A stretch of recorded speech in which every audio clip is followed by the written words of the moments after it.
Hi, Brett Ridgeway here, and I wanted to give you the philosophy and explain some things about the Learning for Life free lesson program because many people don't really understand.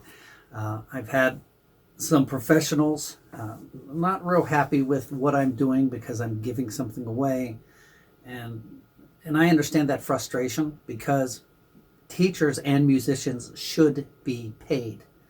They should. And I've had people say, well, music should be free. Uh, Here's what a lot of people don't consider and take in mind. A teacher and a musician spend years of their time and hundreds of thousands of dollars to learn their craft. They're paying for lessons. They're paying, the teachers especially, are paying for equipment. I have microphones. Today, my camera just went out. I have to buy a new camera tomorrow morning. This whole backdrop here, which is a heavy carpet on the wall. I've got black carpet down here that's extra. So teachers who teach like this have a lot of expenses, and they should be paid. If you have an electrician come to your home and they do electrical work, or a plumber, do you expect them to do that for free? Of course not. And a musician is no different. They put in the work, they put in the time, they put in the effort. So they should be paid. So what I'm doing is not a matter of welfare. And that's what I think a lot of people think. I understand that not everybody can afford lessons. I get that 100%. That's one of the reasons I do that. But I'm going to also say that everybody can afford to give something. And I'll talk about that a little bit later. I want to explain the philosophy of why I'm doing free lessons. Years ago, I was a missionary in Kenya, East Africa. And after I graduated from college, I went from church to church doing deputation. Now, if you're not familiar with deputation or what that is, what I would do is I would go to a church and present my field and explain why I was going and maybe preach. And I would go from church to church, and some of them would pick you up for support. So you didn't have a regular paycheck per se, but they would give you so much each month, and then that would go through a clearinghouse or a mission board, and you were supported that way. But you had to go from church to church to do that. You just didn't get out of college and go. And by the way, deputation, and you'll see this here, was a great thing for me. It taught me a whole lot. There was a specific incident, and actually I can give you several, but there's one that I always think of. We went from Pennsylvania through Ohio, through Kentucky, through Tennessee, through Arkansas, down to Texas, Louisiana, Mississippi, and across, I can't think of everything, down to Georgia or Florida. And we did a circuit of about 6 months to speak in these churches. I did not have a cell phone. This was before cell phones. I did not have a credit card. The only thing that I had in that 6-month trip was the cash I had in my pocket. The only way I got cash in my pocket was going to churches and speaking.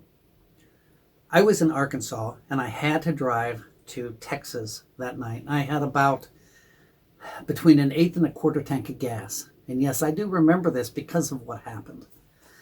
We went into the church in Arkansas, and it was a very small church, maybe 20 people, maybe 24, and a lot of those were children.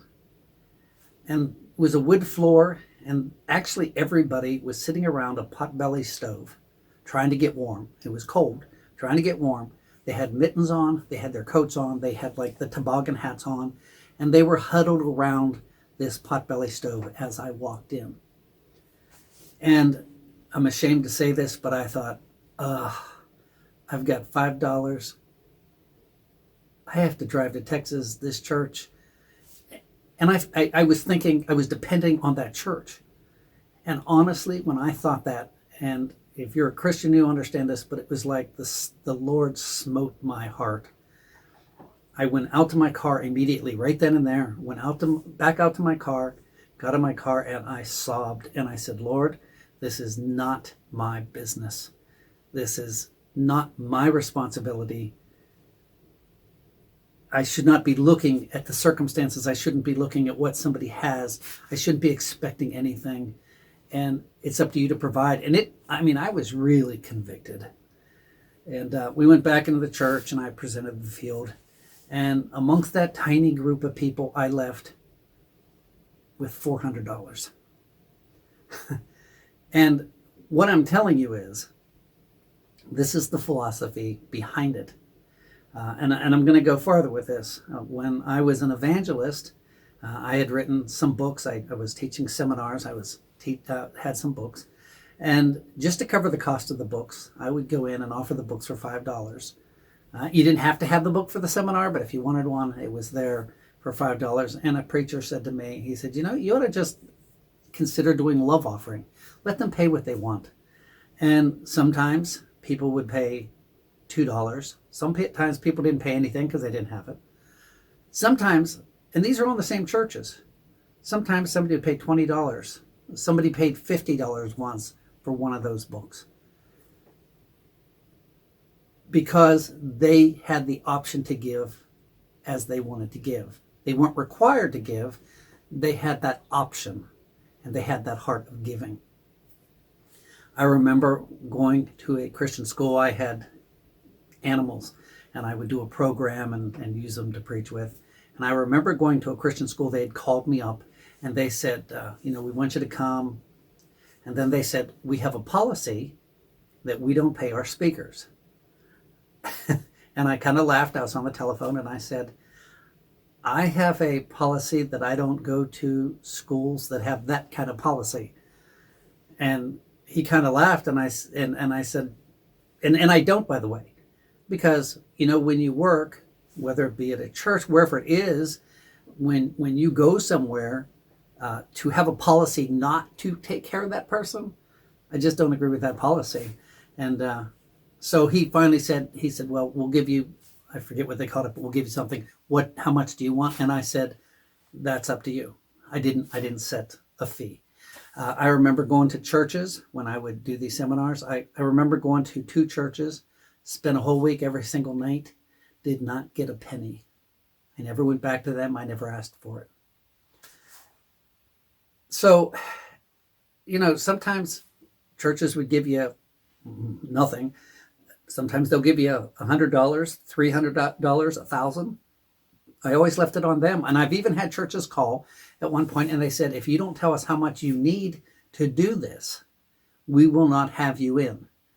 And I said, then I guess I'm not coming, because that's not my business. That's on your end to give as you want to give.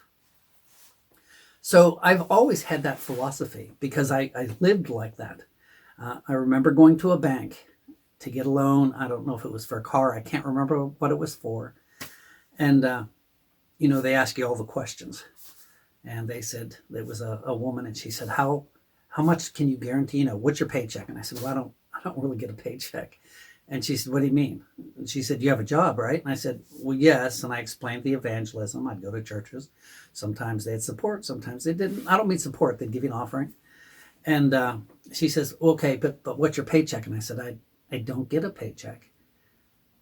So I explained it again. And she said, well, how much can you guarantee me that they will give you, or that you get paid? I said, I can't guarantee you anything, because I don't know. And it went around and around, and she kept, and I was being completely honest with her. I said, this is how it works. I can't guarantee you anything.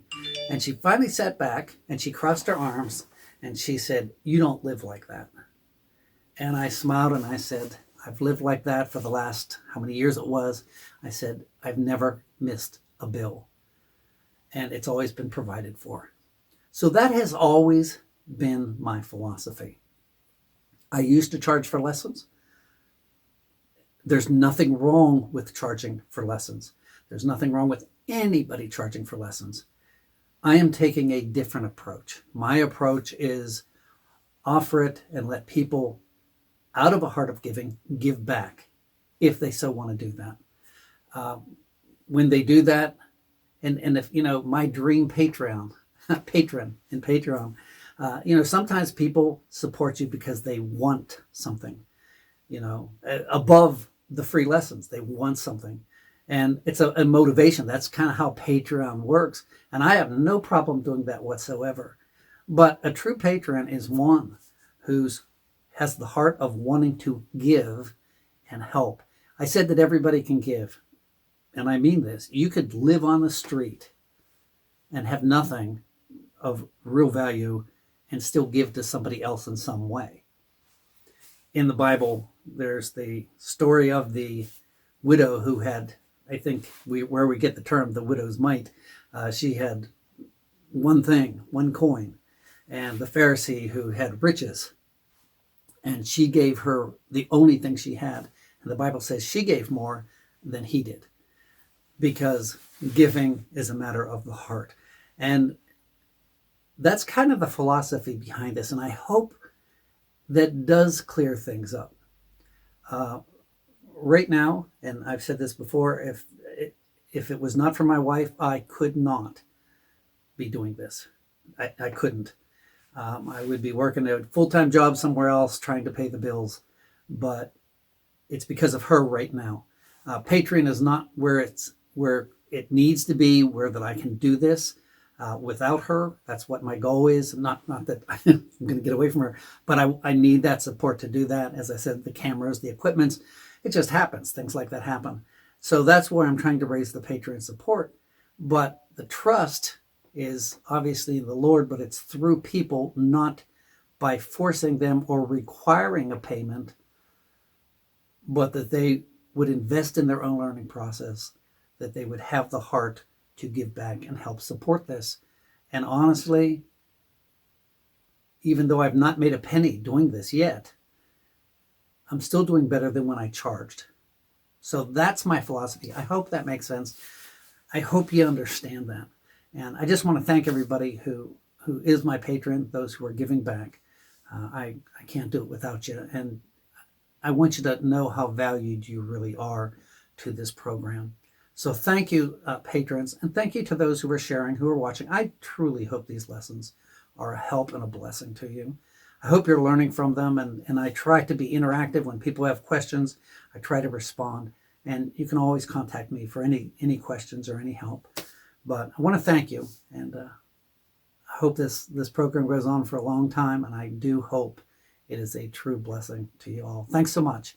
We'll see you soon.